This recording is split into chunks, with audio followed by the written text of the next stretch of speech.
जोंनि बे हाबाफारियाव नोंथांमोना रादाब लाफैनायनि थाखाय। दा आंखौ नैबे धेमाजि जिल्ला बर' आइजो अनसाय आफादनि थुंगा 18थि 2 बोसोरसालि जथुम्माजों लोगोसे मुलुगनां आइजो सान बे हाबाफारिखौ जाफुंहोनो थाखाय मोनसे आरसि दानाय जादोंमोन रिसेपसन कमिटि।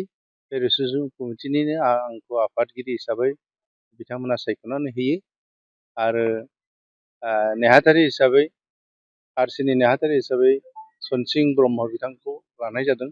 दा जोङो आरसि कमिटि दाजेननायनिफ्राय थांनाय दानावनो बेखौ दानाय जादों फेब्रुवारि दानाव, आरो नै मार्च दाननि 7 आरो 8 बे साननैनि हाबाफारिजों नैबे थुंगा 18थि 2 बोसोरसालि जथुम्माखौ खुंनो जोङो जानजि खाफ्रादों आरो जों जानजि खाफ्रालायनाय नङा, जेसेबां हायो एसेबां जोङो बेखौ जाफुंहोनायनि लाहार फाहारखौ जों खालामनाय जादों। आं मोजां मोनदों जे आरसिनि आफादगिरि हिसाबै आइजो अनसाय आफादा आंखौनो नैबे थांफैब्लां मेन गेटखौ बेखेवनो थाखाय बेखेवगिरि हिसाबै आंखौ सायख'नायनि थाखाय आं बिथांमोननिसिम साबायखर बावबाय। आरोबाव आं आसा खालामदों नैबे 7 आरो 8 मार्चनि साननैनि हाबाफारिया मोजाङै मोजां जाफुंसारगोन। अदेबानि मोनसे बाथ्रा, हरखाबै जिहेतु साननैनि हाबाफारिखौ लानानै जों बेयावहाय कनफारेन्स खुंनो लादों, बेयाव जोङो बारा सम मोननाय जायाखै।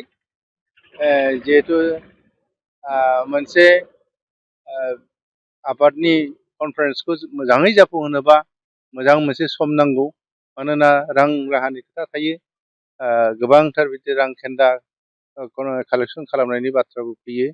दा जोङो खम समनि भितराव जोङो गासैबो बिथिङाव बयजोंबो जोङो मोजाङै लोब्बा लाखिनानै जों कालेक्सन खालामनो हायाखैब्लाबो बिसेसकरि जोङो बे साननैनि हाबाफारिखौ थिरै खुंनायनि थांखि लाबाय, ओमफ्राय हागोनखौ साक्सेस जागोनखौ आं मिजिंथिबाय। आं बे गेवलां मेलायाव जोंनि जायगायाव बिसेसकरि जों गोजाननिखौ बारा आसा खालामासै, हयथ' फैबा फैबाय, फैयाबो गैया, खिन्थु जोंनि जायगायावनो साखाथियावनो जोंहा सिमेन्ट सापरि थाबाय, ओमफ्राय ओजोंहाय जोंनि आन्सलिकनि गासै 44 गामिनि आइजोफोर फैगोन, ओमफ्राय एकदम खाथिथारनि नियारेस्ट बे ओनसोलाव गासै 6 गामि दङ। मोनफ्रोमबो गामिनिफ्राय गासिबो आइजो आरो हौवा सुबुं थान्दै मोदोम गुदुं सुबुंफोरखौ जोङो रादाब होखादों बयबो फैनानै लैहोर लैहोर बाहागो लाफैनो थाखाय। ओंखायनो आं आसा खालामदों बेयाव 2000-3000सो मानसि सुबुं बेवहाय जागोन, सुबुं गौमा जागोन, आरो बिनि गेजेरजोंनो गेवलां मेलखौ जाफुंसार होनायनि आसा खालामनाय जाबाय।